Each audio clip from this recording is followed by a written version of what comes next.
ನಮಸ್ತೆ ವೀಕ್ಷಕರೇ, ವಿಶ್ವಪಥ ಟಿವಿಗೆ ಸ್ವಾಗತ. ಕಳೆದ 2-3 ತಿಂಗಳುಗಳಿಂದ ಮೈಕ್ರೋ ಫಿನಾನ್ಸ್ ಹಣಭಾಕರ ಅಟ್ಟಹಾಸ ಮುಂದುವರೆದಿದೆ. ಈಗಾಗಲೇ ರಾಜ್ಯದಾದ್ಯಂತ ಹಣ ವಸೂಲಿಗರ ಕಾಟಕ್ಕೆ ಸತ್ತವರ ಸಂಖ್ಯೆ 100 ದಾಟುತ್ತಿದೆ.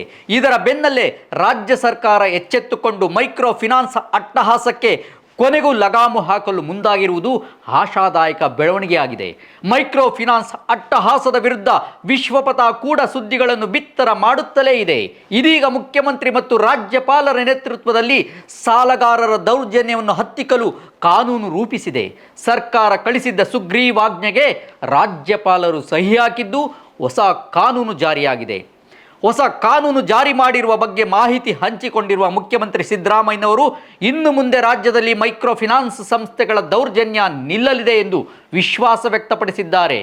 ನೊಂದವರಿಗೆ ಇನ್ನು ಮುಂದೆ ಕಾನೂನು ರಕ್ಷಣೆ ಕೂಡ ಸಿಗಲಿದೆ ಎಂದು ಹೇಳಿದ್ದಾರೆ. ಪೋಸ್ಟ್ ಹಂಚಿಕೊಂಡ ಸಿಎಂ ಸಿದ್ದರಾಮಯ್ಯನವರು ತಮ್ಮ ಎಕ್ಸ್ ಖಾತೆಯಲ್ಲಿ ಈ ಬಗ್ಗೆ ಪೋಸ್ಟ್ ಹಂಚಿಕೊಂಡಿರುವ ಬಗ್ಗೆ ಮಾಹಿತಿ ಇದೆ. ಹೊಸ ಕಾನೂನಿನ ಬಗ್ಗೆ ಮಾಹಿತಿ ನೀಡಿದ್ದಾರೆ.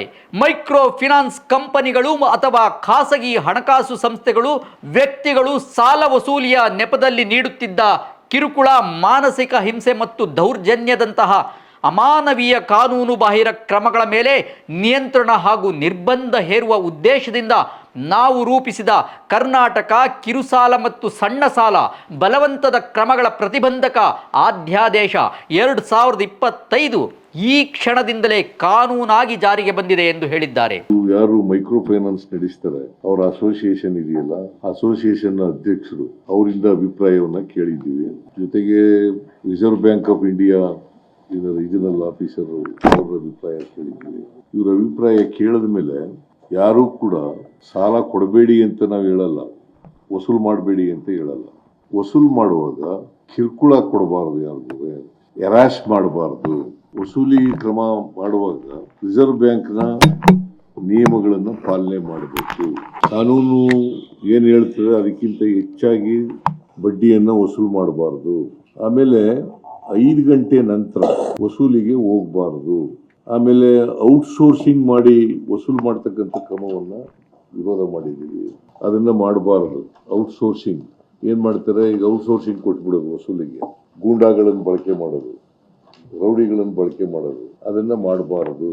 ಈ ನಿಯಮಗಳನ್ನ ಯಾರು ಉಲ್ಲಂಘನೆ ಮಾಡ್ತಾರೆ ಅವ್ರ ಮೇಲೆ ಸರ್ಕಾರ ಕಠಿಣವಾದಂತ ಕ್ರಮ ತಗೊಳ್ತದೆ.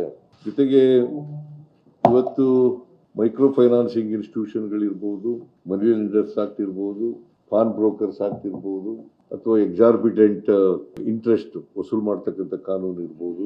ಈ ಕಾನೂನುಗಳನ್ನ ಉಲ್ಲಂಘನೆ ಮಾಡಿದ್ರೆ ನಾವು ಮುಲಾಜಿಲ್ದೇನೆ ಅವ್ರ ಮೇಲೆ ಕ್ರಮ ತಗೊಳ್ತೀವಿ. ಸೊ ಆ ಎಚ್ಚರಿಕೆಯನ್ನ ವಾರ್ನಿಂಗ್ ಮಾಡಿದ್ದೀನಿ ನಾನು. ಆ ಎಚ್ಚರಿಕೆಯನ್ನ ನಬಾರ್ಡ್ನವರಿಗೆ, ಮೈಕ್ರೋ ಫೈನಾನ್ಸ್ ಇನ್ಸ್ಟಿಟ್ಯೂಷನ್ನವರಿಗೆ, ಬೇರೆ ಮನಿ ಲೆಂಡಿಂಗ್ ಇನ್ಸ್ಟಿಟ್ಯೂಷನ್ಸ್ಗಳಿದಾವಲ್ಲ ಇವ್ರಿಗೆಲ್ಲ ಕೊಡ್ತಕ್ಕಂಥದ್ದನ್ನು ಮಾಡಿದ್ದೀವಿ. ಈ ಮನಿ ಲೆಂಡಿಂಗು ಕಾನೂನುಗಳಿದಾವಲ್ಲ ಇವತ್ತು ನಮ್ಮ ರಾಜ್ಯದಲ್ಲಿ, ಅವಕ್ಕೆ ತಿದ್ದುಪಡಿ ಮಾಡಬೇಕಾದ್ರೆ ಕೂಡಲೇ ತಿದ್ದುಪಡಿಗಳನ್ನು ಮಾಡ್ತೀವಿ. ಅವುಗಳನ್ನು ಇನ್ನೂ ಬಲಯುತವಾಗಿ ಮಾಡಬೇಕಾದ್ರೆ ಮಾಡ್ತೀವಿ. ಜೊತೆಗೆ ಒಂದು ಹೊಸ ಕಾನೂನನ್ನ ಮಾಡ್ತೀವಿ. Only with an interest to give protection to the interest of the genuine borrowers. ಮತ್ತೆ ಲೈಸೆನ್ಸ್ ಇಲ್ದೇನೆ ಯಾರು ಕೂಡ ಮನಿ ಲೆಂಡಿಂಗ್ ಮಾಡಕೂಡದು. ಮೈಕ್ರೋ ಫಿನಾನ್ಸ್ ನಲ್ಲಿ ಸಾಲ ಪಡೆದು ಕಿರುಕುಳಕ್ಕೆ ಒಳಗಾದವರು ಪೊಲೀಸರ ಬಳಿ ದೂರು ದಾಖಲಿಸಬಹುದು. ಅಂತವರಿಗೆ ಹೊಸ ಕಾನೂನಿನಡಿ ಹೆಚ್ಚಿನ ರಕ್ಷಣೆ ದೊರೆಯಲಿದೆ. ನಮ್ಮ ಈ ಪ್ರಯತ್ನದಿಂದ ರಾಜ್ಯದಲ್ಲಿ ಮೈಕ್ರೋ ಫೈನಾನ್ಸ್ ಹಾಗೂ ಲೇವಾದೇವಿದಾರರ ಕಿರುಕುಳ ದೌರ್ಜನ್ಯಗಳು ಕೊನೆಯಾಗಲಿವೆ ಎನ್ನುವ ಭರವಸೆ ಇದೆ ಎಂದು ಹೇಳಿದ್ದಾರೆ. ಈ ಕಾನೂನು ಶೀಘ್ರದಲ್ಲಿ ಜಾರಿಗೆ ಬಂದು ಮೈಕ್ರೋ ಫಿನಾನ್ಸ್ ನಿಯಮಬಾಹಿರ ಸಾಲ ವಸೂಲಿ ಕಿರುಕುಳಗಳ ವಿರುದ್ಧ ಜನರಿಗೆ ರಕ್ಷಣೆ ನೀಡಲಿದೆ. ಮೈಕ್ರೋ ಫಿನಾನ್ಸ್ಗಳ ಕಿರುಕುಳಕ್ಕೆ ಹೆದರಿ ಯಾರೊಬ್ಬರು ದುಡುಕಿನ ನಿರ್ಧಾರ ಕೈಗೊಳ್ಳದಿರಿ. ನಿಮ್ಮ ಜೊತೆ ನಮ್ಮ ಸರ್ಕಾರ ಇದೆ ಎಂದು ಜನತೆಗೆ ಭರವಸೆ ನೀಡಿದ್ದಾರೆ.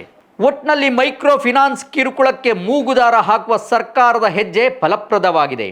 ಇನ್ನಾದರೂ ಸಾವು ನೋವು ಕಡಿಮೆಯಾಗುತ್ತಾ ಕಾದು ನೋಡಬೇಕಾಗಿದೆ. ದಯವಿಟ್ಟು ಜನಸಾಮಾನ್ಯರು ಇಂತಹ ವಸೂಲಿಗಾರರ ಹಿಂಸೆಗಳ ಬಗ್ಗೆ ಸ್ಥಳೀಯ ಪೊಲೀಸರ ಗಮನಕ್ಕೆ ತರಬೇಕು. ಅಂತಹವರ ವಿರುದ್ಧ ಕಾನೂನಿನ ಕ್ರಮ ಕೈಗೊಳ್ಳಬೇಕು. ಇಂತಹ ಸಮಾಜಮುಖಿ ನಡೆಗಳು ಹೆಚ್ಚಾಗಬೇಕು. ಇದರ ಸಂಕಷ್ಟಗಳಿಗೆ ಸರ್ಕಾರಗಳು ಕೂಡಲೇ ಸ್ಪಂದಿಸುವ ಕೆಲಸ ಹೆಚ್ಚಾಗಬೇಕು. ವೀಕ್ಷಕರೇ, ಇಂತಹ ವಿಚಾರಗಳ ವಿರುದ್ಧ ಧ್ವನಿ ಎತ್ತುವ ಕೆಲಸ ನಾವು ಮಾಡುತ್ತಲೇ ಇರುತ್ತೇವೆ. ನೀವು ನಮಗೆ ಸಹಕರಿಸುತ್ತಲೇ ಇರಬೇಕು ಎಂಬುದೇ ನಮ್ಮ ಆಶಯವಾಗಿದೆ. ಹೀಗೆ ನಮ್ಮನ್ನು ಪ್ರೋತ್ಸಾಹಿಸಿ ಅಂತ ಹೇಳ್ತಾ ಧನ್ಯವಾದಗಳು. ವಿಶ್ವಪಥ ಟಿವಿಯನ್ನು ಪ್ರೋತ್ಸಾಹಿಸಿ, ಸಬ್ಸ್ಕ್ರೈಬ್ ಮಾಡಿ, ಲೈಕ್ ಮಾಡಿ.